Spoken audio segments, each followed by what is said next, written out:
జై Hind friends, welcome to సమర సంఘం. మీతో మాట్లాడుతున్నది సునీల్ కుమార్ తాడేపల్లి.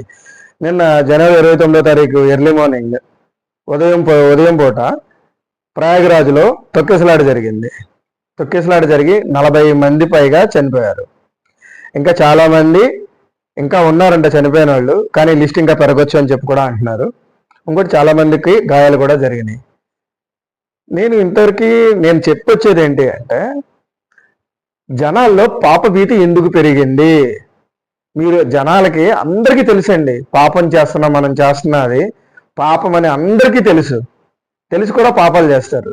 చేసి ఏది గంగలో మునిగితే పాపాలు పోతాయి అని చెప్పేసి ఫ్రెష్ అయిపోయి మళ్ళా మనం కొత్త పాపాలు చేద్దామని చెప్పేసి, ఇంటికే కదా గంగలో మునుగుతానికి వెళ్ళేది, గోదావరి పుష్కరాలకి వెళ్ళేది, కృష్ణవేది పుష్కరాలకి, అటు నెక్స్ట్ నాసిక్ పుష్కరాలకి వీళ్ళందరితో వెళ్ళేది దానికే కదా. అసలు అది అనేది తప్పు. యాక్చువల్గా మన సనాతన ధర్మం యొక్క మెయిన్ కాన్సెప్ట్ ఏంటి అంటే, నీది ఆత్మ, భగవంతుడు పరమాత్మ, నీ ఆత్మని తీసుకెళ్లి పరమాత్మలో ఐక్యం చేయడమే మన సనాతన ధర్మం యొక్క ముఖ్య ఉద్దేశం. నువ్వు బతికినంత కాలం సనాతన ధర్మాన్ని పాటిస్తూ ఆ ధర్మాల్ని పాటిస్తూ ఉంటే నీకు పరమాత్మని చేరుకోవటానికి ఏదన్నా ఛాన్స్ ఉంటుంది.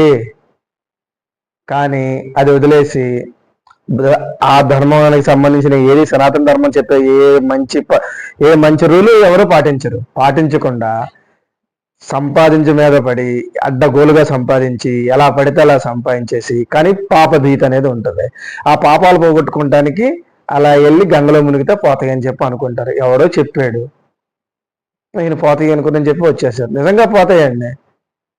అస్సలు కర్మ అనేది ఎవరిని వదలు. నువ్వు గంగలో మునుగు, ఎక్కడైనా మునుగు, నువ్వు చేసిన పాపాలకి కర్మ నువ్వు అనుభవించాల్సిందే.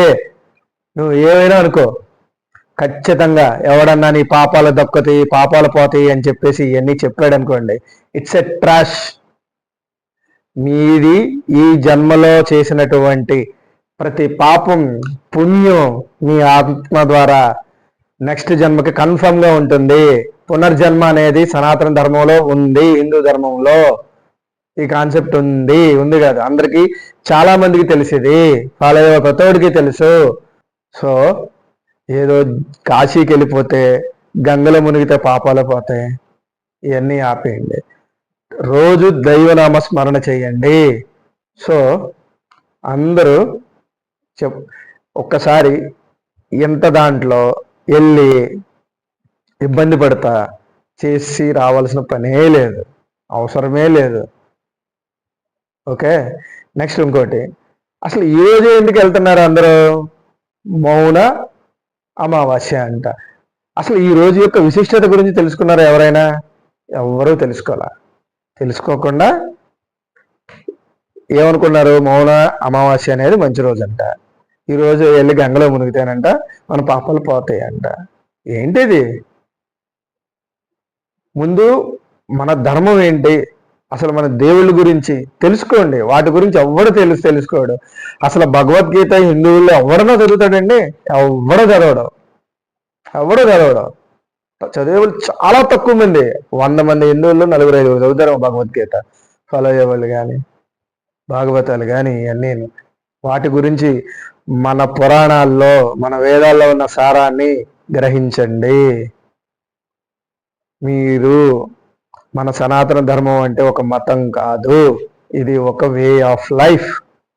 ఒక మనిషి బతికినంత కాలం తన మనుగడ ఎలా ఉండాలి అని చెప్పేదే మన సనాతన ధర్మం. ఈ కాన్సెప్ట్ని అందరూ తెలుసుకోండి. సో ఇలాంటి పుష్కరాలకి, ఇదే పుష్కరమేనే కాదు, మహాకుంభమేళ, అర్ధకుంభమేళ, ఇలాగే 144 సంవత్సరాలకు వచ్చినంత మాత్రాన అది పెద్ద మహాకుంభకాల దాంట్లోకి వెళ్ళినంత మాత్రాన నీ పాపాలు పోవు. అది ఆస్పీషియస్ డే, దానికి ఒక విశిష్టత ఉంది. ఆ విశిష్టత అనేది ఆ విశిష్టత వల్ల మీ పాపాలు పోవు.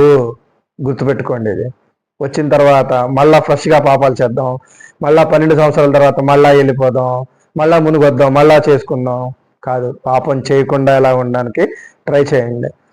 మీరు పుణ్యం చేసినా చేయకపోయినా మీ ద్వారా ఒకరికి నష్టం జరగకుండా చూసుకోండి. జై హింద్ ఫ్రెండ్స్. Thank you.